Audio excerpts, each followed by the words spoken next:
Hoy en el seminario hemos aprendido cuáles son las tecnologías más disruptivas que hoy existen en el mundo. El gran desafío que tiene América Latina es la transformación productiva sobre la base de la productividad y la innovación, y esto nos va a permitir no solo mejorar los niveles de ingreso de los habitantes, sino también los niveles de bienestar, la calidad de vida y reimpulsar la integración sobre bases nuevas. Este tipo de eventos en general, no solamente el día de hoy, los que organiza la institución me parece que son geniales porque agrupa expositores de primera línea y además el público también digamos, reúne gente del sector privado, del sector público, académico. Es un buen mix donde se combina un buen networking con los contenidos propios del evento.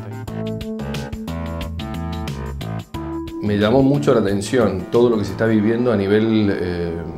tecnologías disruptivas, sobre todo porque a nosotros nos llega casi un tercio a través de los periódicos, de las formas de comunicación que tenemos. Y también me llama mucho la atención que en temas de innovación no estemos a la altura de los acontecimientos, teniendo tanta capacidad humana, y sabido es que la capacidad humana es conocida en todo el mundo.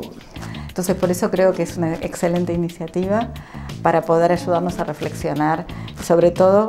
cómo estos cambios van a impactar a nivel del desarrollo que buscamos países como la Argentina o cualquier país de la región.